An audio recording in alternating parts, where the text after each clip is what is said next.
Hello, everyone. Thank you for those who have joined us so far.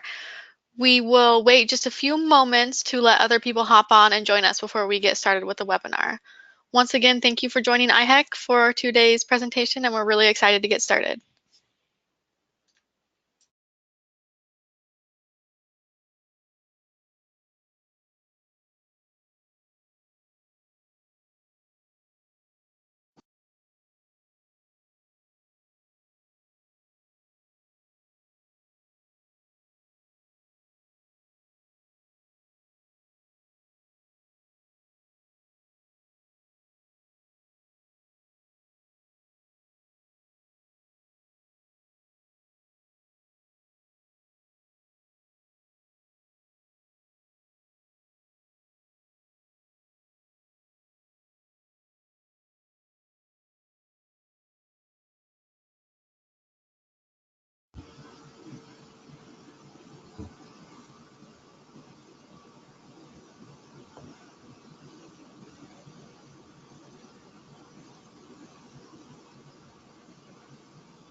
All right, everyone, we will go ahead and get started with today's program. Thank you guys once again for joining and welcome. My name is Emma Welton, and I'll be the moderator for today.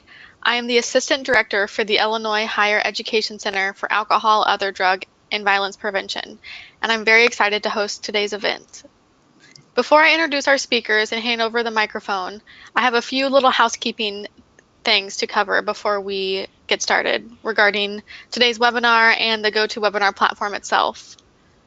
If any of you are new to using GoToWebinar, you're listening through your computer speakers system by default.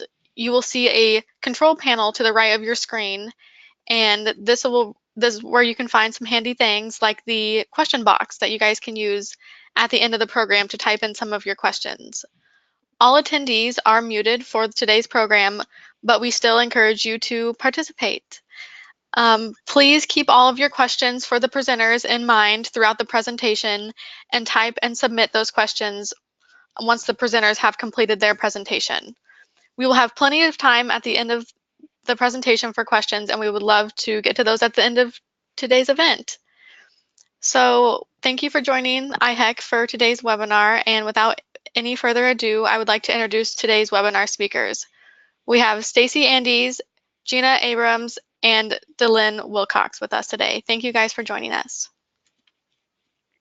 Thanks, everybody. Good afternoon. This is Dylan Wilcox. I'm from the University of Alabama, and I'll be one of the co-presenters today. To get us started, I want to welcome everybody to our session and kind of go through the participant learning outcomes for you as part of the roadmap of how we're going to spend our time together today. So first of all, we'd like to describe the rationale behind creating cross-functional frameworks, and then describe the key components of the new cross-functional framework and the framework for advancing health and well-being. And then lastly, articulate ways that the new cross-functional framework for advancing health and well-being can be used. To get us started, we would like to get a sense of who is in the audience right now and hear from you regarding your level of experience with CAS. So while Stacy's pulling up the poll for you, I'll go through, you see here the options that you have to choose from. So we'll take a few minutes for everybody to complete the poll so it can help give us a better idea of who all's out there and the varying levels of experience that people have with CAS. So first of all, you see I am learning about CAS for the first time. I have read or attended a presentation about CAS. I have used the CAS functional area standards and guidelines in my work, but have not conducted self-assessments. I have conducted self-assessments in my work using CAS materials, or I am a CAS expert and have used CAS materials extensively. So we'll take a second for everybody to complete that.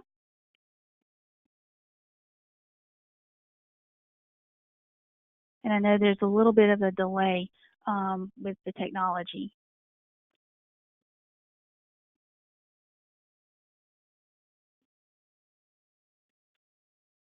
We'll give it just a few more minutes, and then here we go with the results. Thank you, Stacy. So we see here about 36% of you are learning for the first time. That's great. It's never too late to start getting involved with this work. I've read or attended a presentation about CAS. So again, that's great, about over half of you. Nobody has used it in their work yet, or they've used it but not conducted the assessment component. And a few of you have used the self-assessments. So, and of course, nobody claims to be an expert. I think with CAS, that's one of the things we continue to have to work with in that. So great. Thank you very much for taking the time to do that. So what we'd like to do now is kind of transition to a little bit of history of how, an overview of CAS and how we came to get to this point. So you see here that it was founded in 1979, and one of the things that I'm learning about is the endeavors that CAS has undertaken to not only bridge the gap between academic preparation, but also link it to practice and standardize it. So for more than 35 years, CAS has promoted interdepartmental, interprogram collaboration and reflected on good practices that are generally agreed upon among the student affairs professionals and the professionals at large. So that's one of the key components, is that this is not just student affairs exclusively. There is a collective group of people in different disciplines all working with CAS. So in the beginning, it emerged as a movement on the part of several national organizations to develop accreditation standards for academic preparation programs for counselors and counselor educators, and for student affairs administrators and educators. So the Council for the Accreditation of Counseling and Related Educational Programs was established in 1980 to address the preparation standards for counselor education programs. And then ACPA took the lead on creating the set of preparation standards for master's level college student affairs programs. So that's where the two components began to be linked, between the counseling and counseling ed and the student affairs preparation programs. And then ACPA invited other interested associations to join this effort, and that resulted in the creation of CAS. CAS has adopted a consensus-based decision-making model for reviewing and revising the standards of professional practice. Working towards the consensus, of course, requires dialogue and compromise, and then the resulting rewards are shared understanding, unanimous agreement, and standards that are applicable across the different contexts. And by seeking the consensus around the set of the standards, the collective expertise emerged over individual experiences and perspectives. So it gives it more weight because of the collective body and the varying levels of review there. So then most everybody should be familiar with the CAS standards. If you're not, here's a picture of the cover of the book that can be purchased, and we'll talk about that later on. But the Blue Book is what it's often referred to. And there are 45 different functional areas, standards for those areas. There's also the self-assessment guides, or SAGs as it's commonly referred to. The standards are designed to be achievable by any program or service at any institution type or size. And then this next piece is really important. The design is for a threshold not aspirational, and standards and not goals. And we'll unpack that as we continue to go through the rest of our presentation. And then the guidelines are added to indicate what good practice beyond that threshold looks like. And what I'd like to share with you now is there's 5 different categories among the principles that are underlying all the CAS standards. And you see those here. There's the students and their environments, advocating for diverse, equitable, and inclusive communities, organization, leadership, and human resources, the learning and conducive structures, resources, and systems, and then ethical considerations.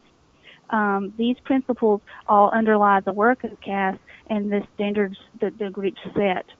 And these principles are undergirded by the work of CAS and its guiding principles, and they're derived from the theories and the conceptual models that are implicit within human development, group dynamics, student learning, organizational management, and administration.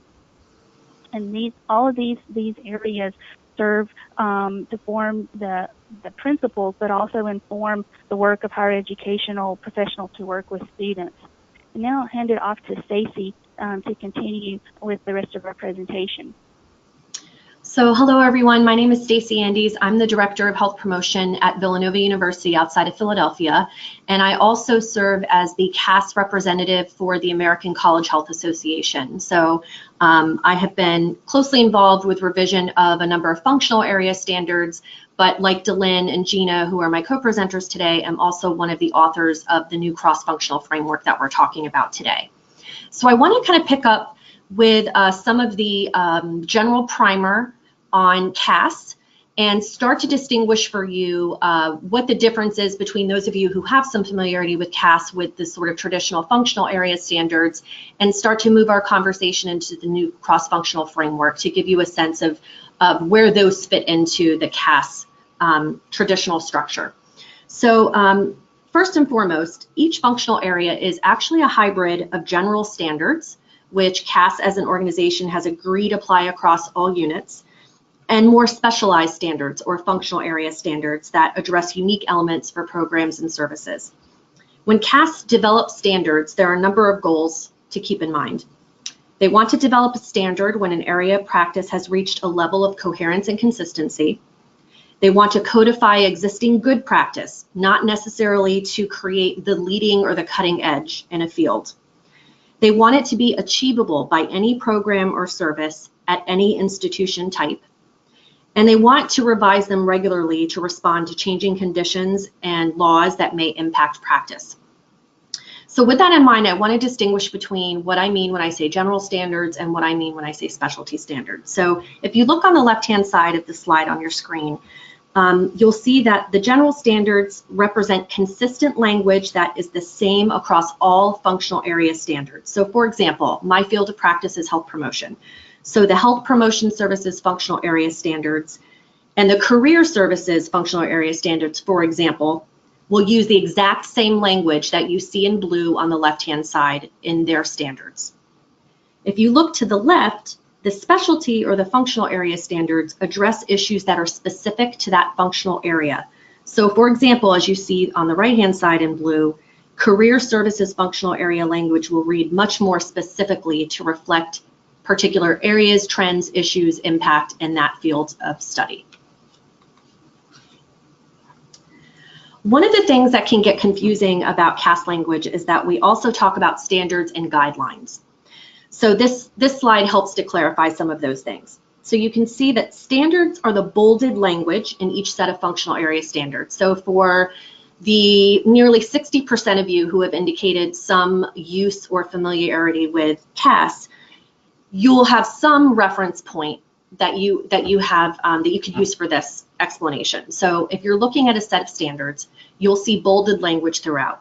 Those are called the standards. And they use must or shall language that demonstrates that something is an indispensable requirement that is achievable by any program or service of quality. Compared to that, on the right, guidelines appear as light-faced language in each set of functional area standards. They use should and may language and serve to either clarify or amplify the standards to guide practice beyond the threshold, so they're more aspirational in nature. So as you're going back to CAS standards, if you've had some familiarity, or as you're looking at them for the first time, you'll notice the difference in the language and in the type, the bold or the light face type. This is why we use that to distinguish standards from guidelines within the functional area standards. And then Delynn already referenced the self-assessment guide, or the SAG. This is a complementary workbook for evaluation, for self-assessment, for institutional review. It is presented and sold separately from the functional area standards themselves. And as you'll learn in a little bit from Gina, that will also be the same with the new cross-functional framework. So the CAS functional area standards are often used, and a number of you have indicated that you have used in this way, as part of a comprehensive assessment plan, a program evaluation tool, and the SAG typically is the primary tool or the process that universities or institutions will use to guide a self-assessment process. And why is that? Well, what it does is it translates the functional area standards into criterion statements. It will cluster criterion measures that can inform on your program strengths and weaknesses, and it can actually help you develop an action plan. So again, you'll see how this self-assessment guide also translates to the new framework as well. So let's sort of move on. We've given you a very brief basic primer on CAS functional area standards. So now we're kind of departing from that conversation. You'll notice that there are some consistencies in how this new framework is written with some of the elements that Delynn and I have already talked about. So before we jump into those components, I do just want to give you a little bit of a sense of, we have these 45 sets of functional area standards. Why do we need a cross-functional framework? Well, through the revision process for all of those 45 sets of functional area standards, a number of themes have emerged over the many years that CAS has been in existence. And this new framework is meant to complement, not replace, functional area standards. So, for example, if you are someone like myself and you work in the health promotion services area, this new framework for advancing health and well-being does not replace the health promotion services functional area standards. They are meant to complement, and hopefully as we continue to share with you what that new framework looks like, you'll understand how they are complementary, not meant to replace the other. The reality is that in higher ed today, our work does not fit neatly into one functional area. And in some cases, like advancing health and well-being, it requires a more coordinated effort on the part of many functional areas to demonstrate impact or outcome. So let's distinguish a little bit now between functional area standards and the cross-functional framework. As you can see on this slide, functional area standards on your left, they apply to a single functional area. They focus on programs and services. They have an introductory contextual statement, which provides context as to the nature, the history, the foundational principles, and current issues influencing the general and functional area standards. And they consist across all functional area standards. All 45 have the same 12 parts, no matter the functional area. Whereas the cross-functional framework applies to campus teams comprised of different disciplines or different functional areas. They're issue or topic focused. They also have an introductory contextual statement, but it's a little bit different. It provides a little bit of context as to the nature and the history around a particular issue or topic. It may also include extensive scholarship and research, evidence-based approaches, and other professional standards. And they consist of multiple parts, which may be different across different frameworks. And I'll talk about that in just a moment. So as you can see here, on the left, as I mentioned, all of the functional area standards have all of the same 12 components. That does not change from health promotion services functional area standards to the career services functional area standards. Both of those have the same 12 parts. Whereas on the right, you'll see number one, there are fewer. So there are up to 6 parts, but each cross-functional framework does not necessarily have all 6 of those parts. And so as I turn the presentation over to Gina and she begins to talk through what this new framework looks like, you'll see where there is some variation between the various cross-functional frameworks and how those might look differently. Thank you very much, Stacy. My name is Gina Abrams, and I am the Director of Research and Program Evaluation and Assistant Professor at the International Institute for Restorative Practices. I am proud to share today this landmark document for the field and a labor of love for us. We worked with outstanding colleagues, and we had representation from faculty, staff in the fields of substance abuse prevention, health promotion, social work, sexual violence prevention and response, collegiate recovery, behavioral health. We had representation from large public research institutions, private and faith-based institutions, and represented the Northeast, Midwest, and South with significant experience at the national and federal levels. This framework was also pilot tested with a number of schools with differing characteristics.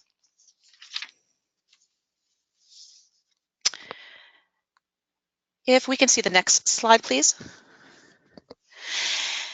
Similar to the functional area standards, the contextual statement introduces the cross-functional framework.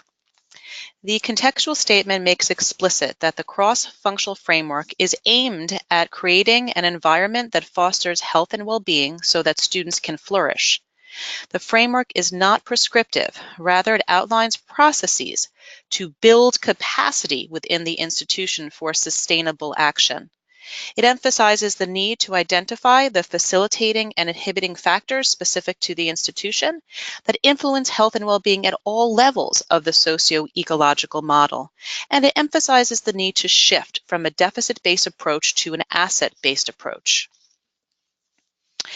It also differentiates from a cross-functional response team as a cross-functional team guided by processes, again, to advance health and well-being. We also received feedback from the pilot schools that earlier iterations read more like a behavioral intervention team, which happens to be a cross-functional framework currently in development.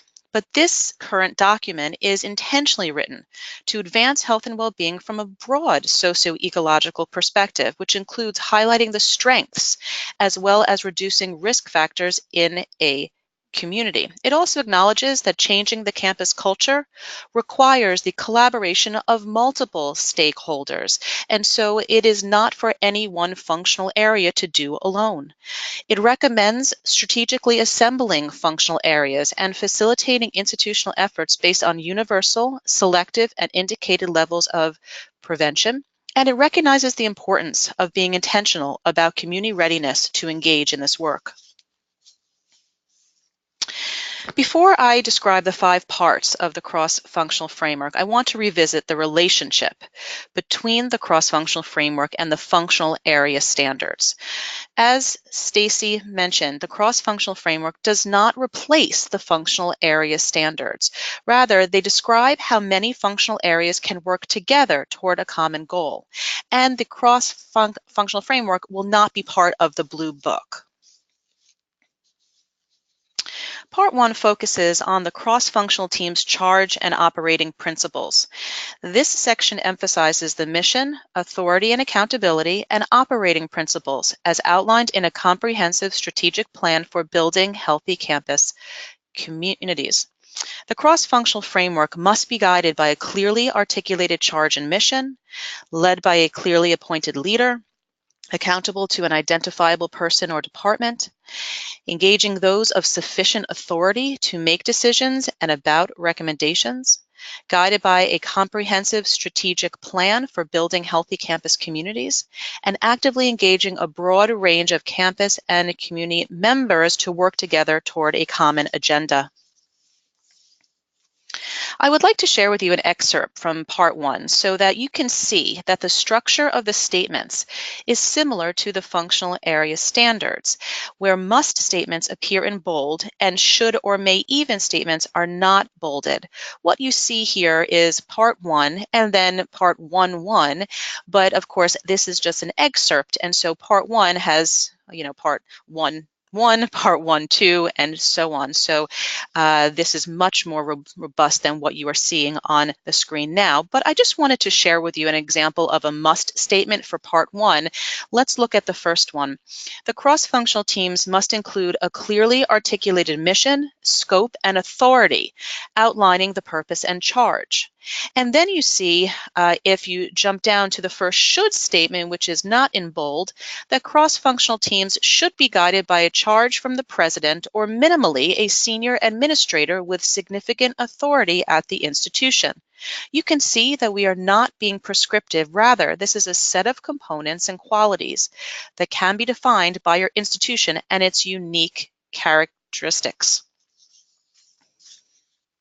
Part 2 focuses on the cross-functional team's organization and leadership. This section emphasizes team composition, particularly the importance of diverse representation, knowledgeable members who understand the practice of prevention and health promotion. It also emphasizes the importance of a clearly appointed leader who is resourced to operate effectively, as well as the need to be clear about the roles and responsibilities of those on the team, and acknowledge and recognize members of the team for their involvement. Part 3 focuses on the cross-functional team strategy, approach, and processes. This section expressly states that cross-functional teams must consider the broader institutional environment and its processes before implementing programs and strategies. This section takes into account the need to understand the institution's context before deciding on interventions by conducting a thorough environmental scan of its current practices, policies, and protocols related to the areas of health and well-being the team will address. This section also emphasizes the need for the value for evidence-based and theory-informed practice. And I would like to share an excerpt from Part 3, and you'll see that there is an introductory statement. Not all parts have this component, but it's worth reading and discussing the statement in Part 3 on your campus, and so I would just like to read that now.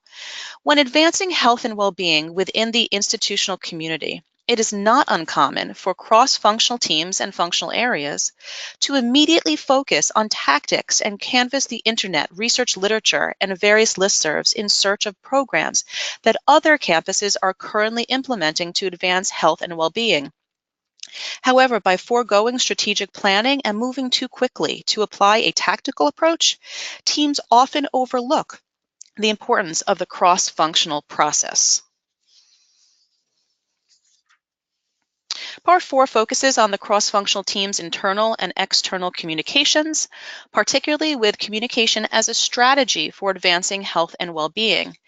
This section emphasizes the importance of a communication plan and intentional messaging, as well as developing common nomenclature on the team. This section also includes the importance of communicating about advancing health and well-being and the work of the cross-functional team at all levels of the institution. I also appreciate that this section makes explicit how the members on the team can best communicate within the group.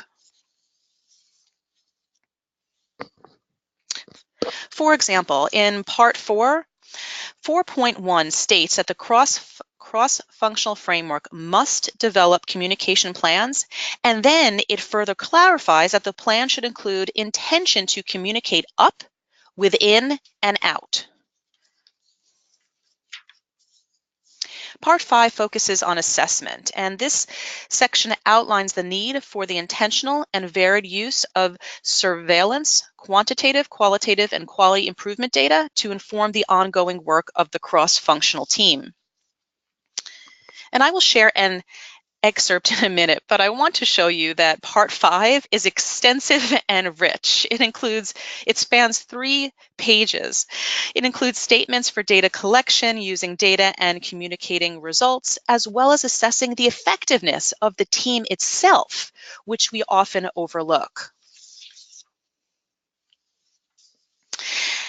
So looking at the excerpt for Part 5, we can see that cross-functional teams must outline an assessment plan, and then it makes explicit what should be included in that plan, including identifying and using standardized data in a consistent manner and with agreed-upon definitions to report and monitor health and well-being and high-risk behaviors over time, to set measurable goals and targets, and identifying benchmark sources, to link health and well-being goals to student success outcomes, including student learning outcomes, as defined by the institution, to conduct needs assessment of the predisposing, reinforcing, and enabling factors that contribute to high-risk behaviors and health and well-being, and collecting quantitative and qualitative data, including analyzing and interpreting the data and using data to inform continuous quality improvement and other decisions, and disseminating findings to key stakeholders and audience outside the institution as appropriate.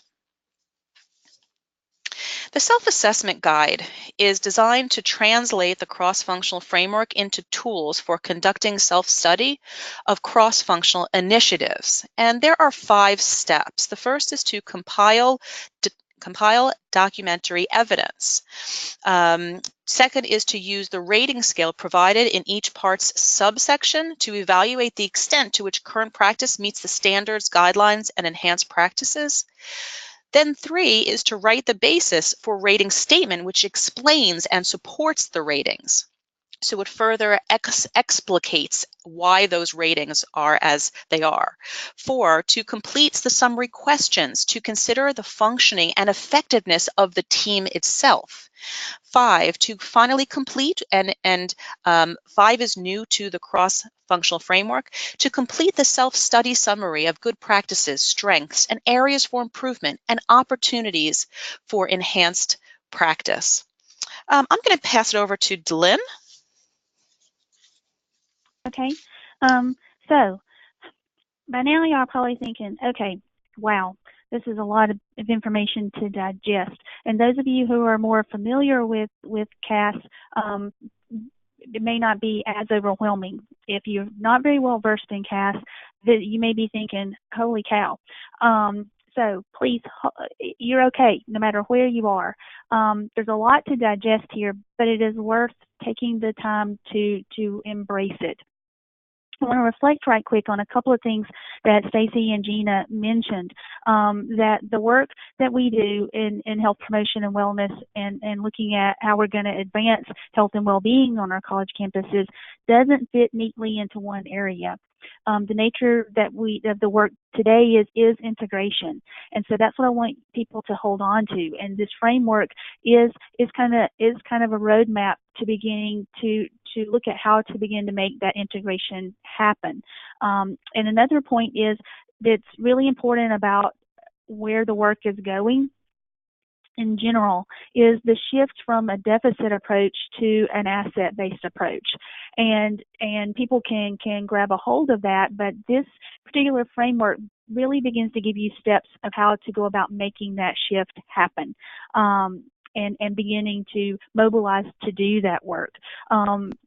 To give you a little historical context of what's happening right now across the landscape of higher ed, I'm not sure how many of you may be familiar with a joint statement on health and well-being in higher education that was published. It was first published last March of 2018, and then another revision of it came out in August of 2018.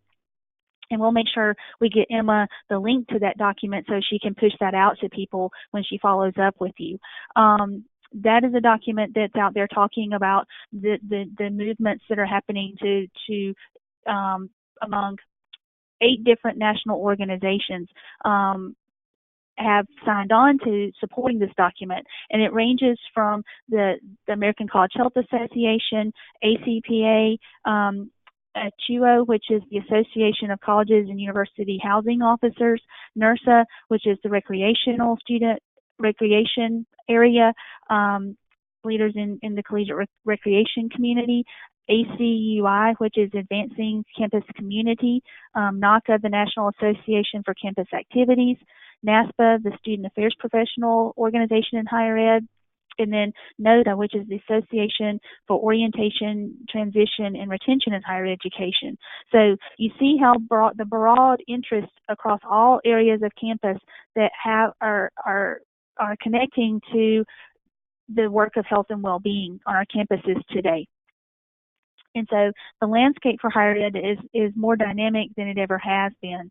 And this framework is a process that creates opportunities for the better utilization of limited resources such as time and staff and financial components and space, which are all important.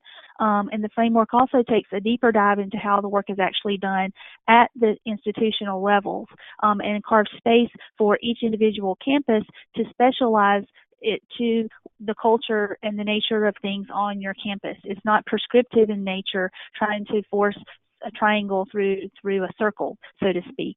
So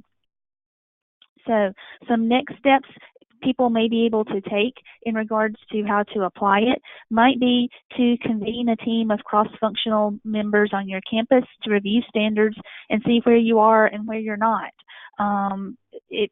Another step might be simply to connect with departments and share resources that can and will vary depending on the school size or the staffing, things of that nature. Or maybe even utilizing applicable avenues to get this in front of your director or your dean or your vice president, to raise awareness at the levels above you to get things started or kick things moving. So please don't get locked up on possibly being overwhelmed with this work. It can be broken down easily into a starting point for you. So what I'd like to share with you now is the information on how to order the framework. So you see here, there's the link to it in the CAS store. There is a charge of $45, or if you want the self-assessment guide bundled with the framework, $75. It is available in the PDF format. And it is a standalone document. It's not part of the new addition to the Blue Book of the functional standards that came out back in March, or came out this month. So we also have a resource here of more information, where you can read up a little bit more about CAS and the statements that CAS has available. Some standards are available through other organizations. I know, as an example, the American College Health Association has some standards that are available through that organization to its membership at no charge. Is another piece of information for y'all to have. And then lastly, we want to open it up to any questions that y'all may have. I think Emma's going to help us capture that information. So yeah. while Emma's looking at that, I wanted to just give two additional pieces of information. With regard to the self-assessment guide for the cross-functional framework, that is currently not available for purchase yet. So what I would suggest, if you're definitely interested in not only purchasing the framework, but also purchasing the SAG, it should be available here in the next month or two. If you would rather just jump right in and get a copy of that framework and purchase the SAG at another time, I do just want to make you aware of that in case you're someone who's thinking, I'm going to jump right on and get both of those today. You can only access the cross-functional framework currently. And then secondly, what Dylan was just mentioning about some of the associations making functional area standards available for free, that is currently not the case for the cross-functional framework. That is still in discussion with the various associations, with CAS itself. So if that ever does become available in some way, or these frameworks are available through associations, certainly that will be communicated widely. But also, if you're someone who already has your functional area standards and you were thinking maybe I could get my cross-functional framework through my associations, that currently is not available. So I just wanted to make sure I'm distinguishing between functional area standards availability versus the cross-functional framework. So I just wanted to add that in before we start to entertain folks' questions. Perfect. Thank you, Stacey, and thank you to Dylan and Gina as well for sharing all of your knowledge. We really appreciate it. We do have some time for questions, guys, so feel free if you guys have any remaining questions or anything that popped up throughout the presentation, go ahead and use the little drop down on the question box on your control panel on the right, and you can type a question in and then we will get to it.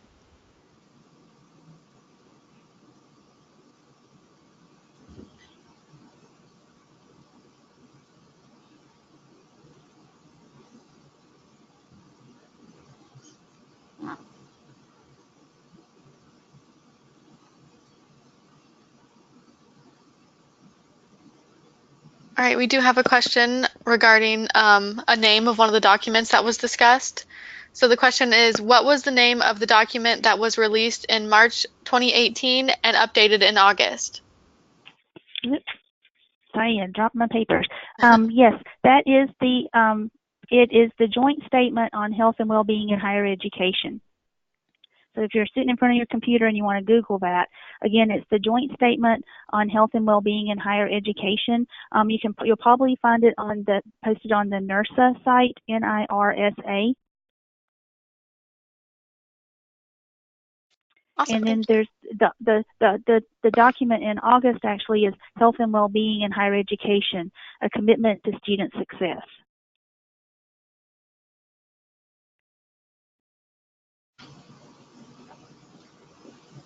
And just as an aside related to that document, all of the associations who signed that joint statement are also association members of CAS. Perfect. And then we have another one regarding the CAS website. So Stacy, this might be a good one for you. It says, I noticed it said that the individual functional area standards are currently unavailable as new standards are launched in March 2019. When will those be available? So very soon this month. There's only a few more days left. So what they've done is they've taken down the existing functional area standards so that anyone this month are not purchasing the old functional area standards because they will be outdated as soon as that new Blue Book goes live. So it should be any day now. Perfect. And to follow up with that, will it include new updated health promotion standards? So the health promotion standards should be included in the current edition. Those were updated, I believe it was in 2012. So that should be reflected in the 9th edition, which is currently out. Awesome. Thank you for clarifying, Stacey. Sure.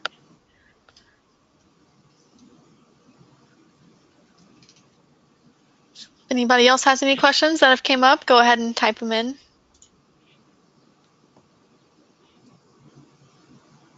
I know one question that came up when we were at another meeting presenting this information earlier in the year was, does the framework replace the health promotion standards in the CAS Blue Book? So we want to make sure that that's clear, that is not the case, that this is an additional framework component, that those standards, and Stacy and Gina, if y'all want to jump in on this, please do.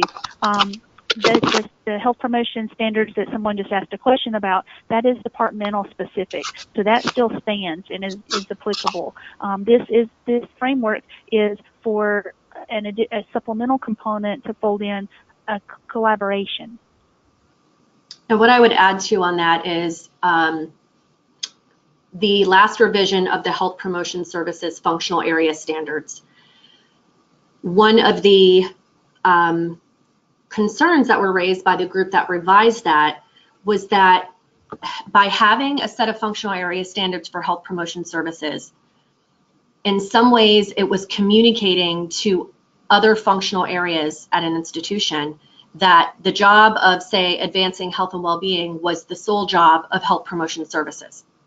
And so what this new cross-functional framework has come out of those conversations that have come from the revisions of health promotion services, of counseling services, of collegiate recreation programs, of housing and residence life, all of whom have impact and are in functional areas that impact health and well-being on a campus.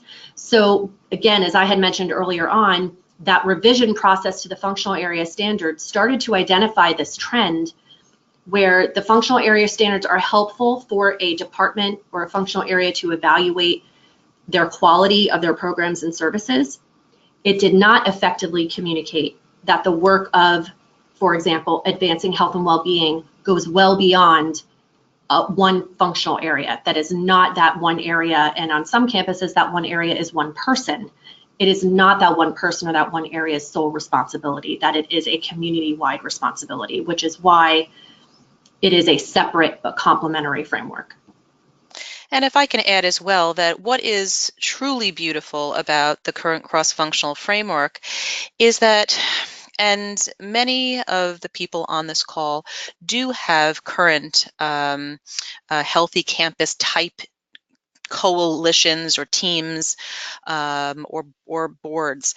And so what is unique about this is that it's not just putting rigor to that process, and it's not just talking about the how the work should get done, but is also putting and making putting rigor and making explicit the need to be intentional about how the team functions itself and how to assess the functioning of the team. We know that just because we get the right people sitting around a table doesn't mean that they're going to work together effectively and successfully, and that it's going to be done in a with process. And so we know, especially when we're engaging students, often we have students who are sitting at the table and who may chime in with an interesting anecdote, but we know that people are healthier, happier, and safer when things are done with them and not to and for them. And so that is represented in the cross-functional framework as well. Again, thinking about that actual functioning of the team itself for greatest efficacy, sustainability, and again, engagement through a with process.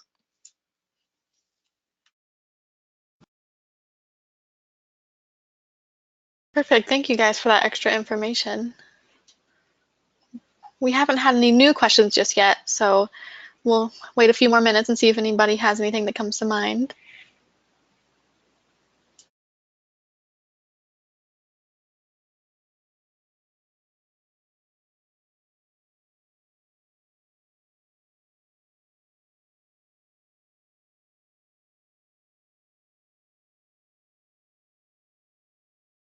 I would just add, as we're waiting, if you have colleagues who were not able to participate in the webinar today, who you think would benefit from learning more about the cross-functional framework around advancing health and well-being, Gina and Dylan are presenting on this at the American College Health Association meeting in Denver. So that is a possible opportunity for any of your colleagues who may be going to that conference to sit in on a very similar kind of presentation.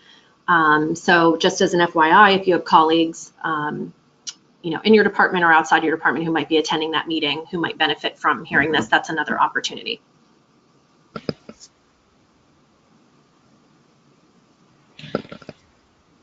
Thank you. And in the meantime, while we wait a few more minutes, I just want to thank our presenters, Gina, Stacy, and Dylan for today. Thank you very much for sharing, as well as thank you to all of the attendees who took time out of their day to join us as well.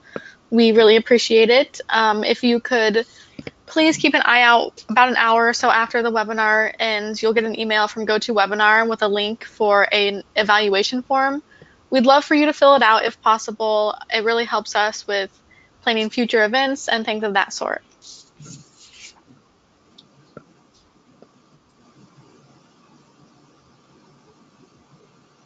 And I think our time may be coming to a close unless you guys as the presenters, do you have anything else that you would like to add since we aren't getting any other questions just yet?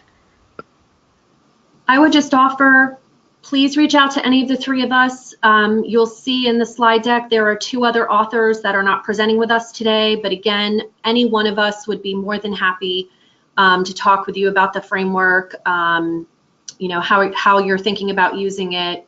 So don't hesitate to reach out with any questions. And if you do have any CAS specific questions, you're having trouble accessing something at the store, I would say please do reach out to me, since I am the CAS liaison. I'm more than happy to entertain some of those more logistical issues or questions you might have with regard to accessing the framework or the SAG.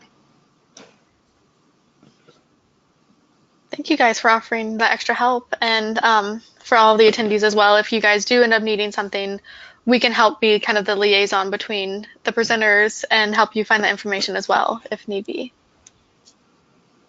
Thank you, Emma. Yeah, of course. Please, my request is to please not let this sit on the shelf. We need to put legs on this work.